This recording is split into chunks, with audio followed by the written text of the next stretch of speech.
guys, welcome back again to my YouTube channel. I trust you are all doing well and I trust you are having a splendid week.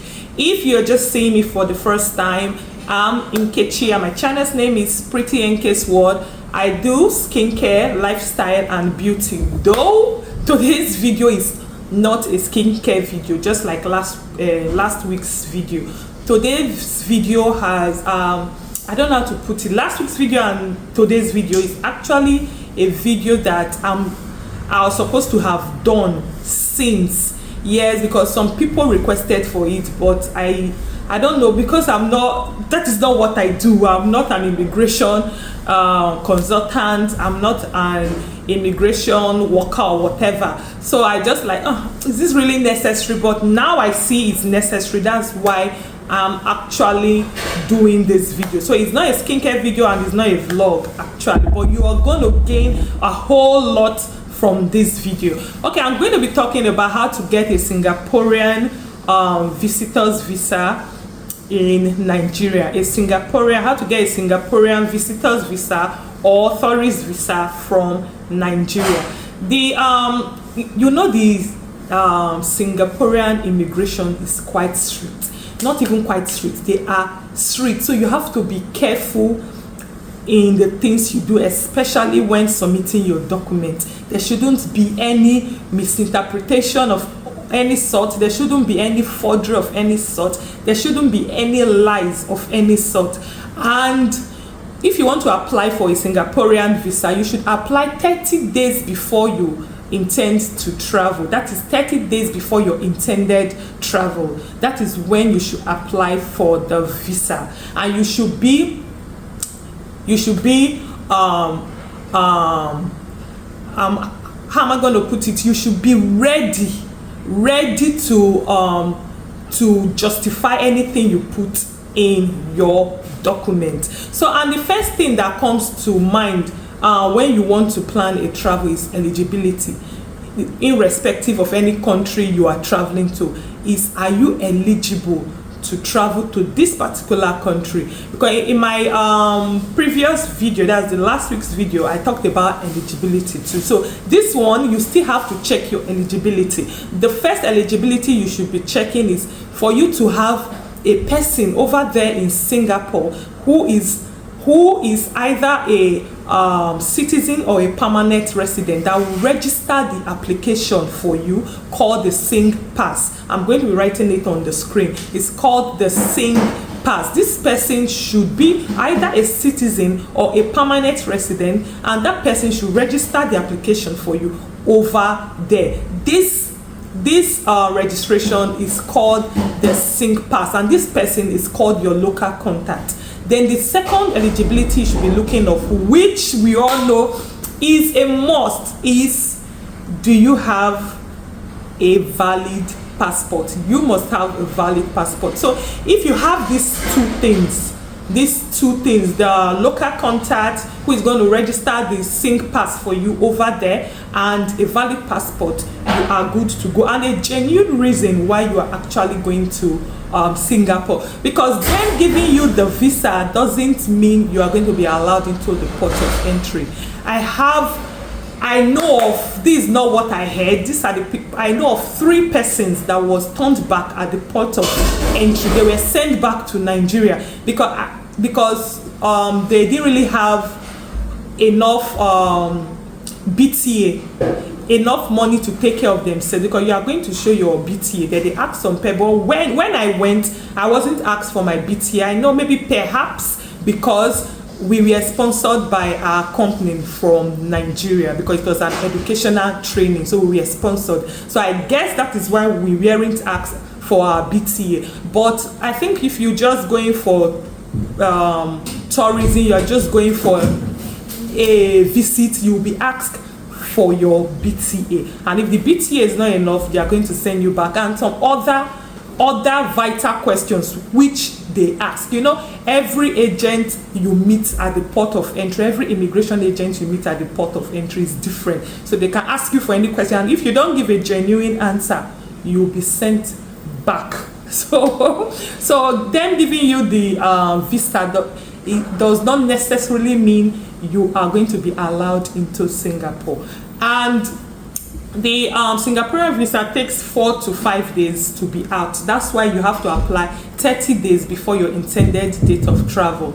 Okay, so what are the requirements you need to apply for a Singaporean visa? What are the requirements? The first one that I'm talking about, gathering your documents now. So the first one you have to have is to print out the application form called the 14A form. Sorry, the 14A form is, I'm going to put everything on the screen. It's called the 14A form. You are going to print it out and fill it. Yes, then you have to have a passport, a valid passport, like I earlier said. That's the second document you are going to be gathering now. You have to have a valid passport that has at least 6 months to expiry. Yeah, so you have to have a valid passport. The second one is the yellow card. That's this yellow fever immunization card. You must have it.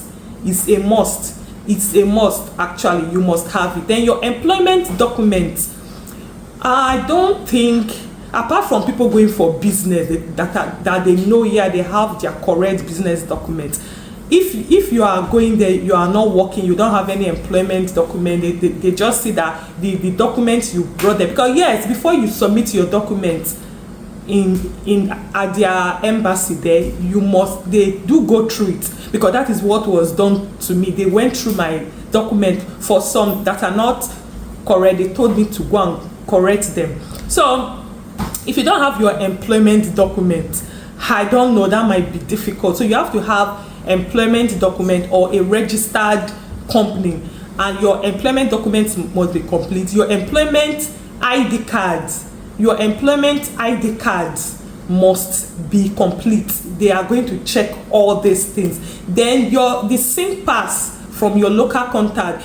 When your local contact, that is the citizen or the permanent resident over there, has finished registering the SingPass for you, he would send it, like scan it to you. You will print it out. You will add it to your document too. Then your local contact, that is the citizen or the resident, the permanent resident person that you know over there, which is your local contact now, is going to send you his own immigration documents. That's like his permanent resident card. He's going to scan it, his citizenship card or whatever.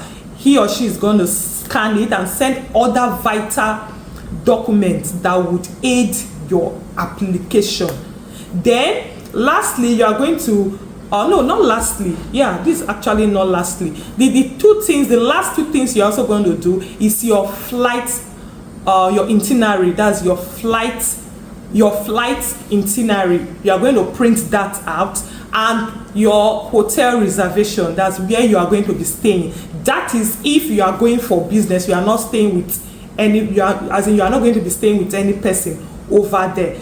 So, but if you are going to be staying with your local contact, the person is going to send all his immigration documents, right? He's going to write a cover letter that yes, you are going to be staying with him. He's going to take care of you, you know. But if you are going for business or you are going for tourist on your own, you have to print out your hotel reservation. That is very, very important, very, very important. So, but if you these things I just listed now, if you don't really get it, I'm going to put it on the description box for you to just go through there. Then lastly, last but not the least, you have to have your 20,000 naira, which is the application fee. I don't know if the price has changed now, but as at February this year, it was 20,000 naira. So after gathering, then your passport. Don't mind me, I almost forgot that. Your passport of 35 cm by 35 cm. Yeah, I think I'm correct. 35 cm by 35 cm.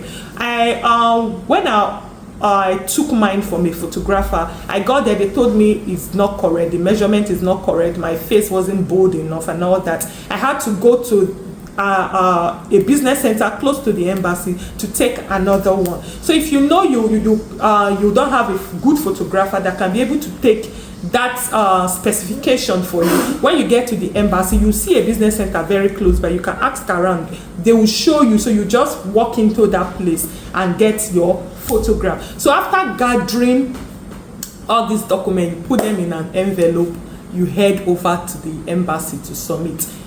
Like I said earlier, what happened to me is that they brought out all the documents, took the ones they themselves collected the ones they feel is necessary. They collected it, they checked for some things that were not correct, because my local contact mistakenly, that's our local contact, because we went as a group for an educational training, our local contact made a mistake on our SingPass, so we had to email him again to resend the SingPass. So if they hadn't checked that document, if they hadn't checked it and find out that there's a mistake somewhere, maybe we would have been denied the visa, because they would just submit it like that. We would have been denied the visa. So because they checked, we have to make corrections and submit. I had to go there back and forth for 3 days making corrections before we finally submitted and we were granted the visa. I saw a lot of people that were denied visas there because maybe for one reason or the other, I don't know. So you have to be careful on how you fill your documents and the documents you gather. The application fee is 20,000 naira and it must be in cash. They don't accept okay, withdraw through my ATM, or they don't even accept transfer.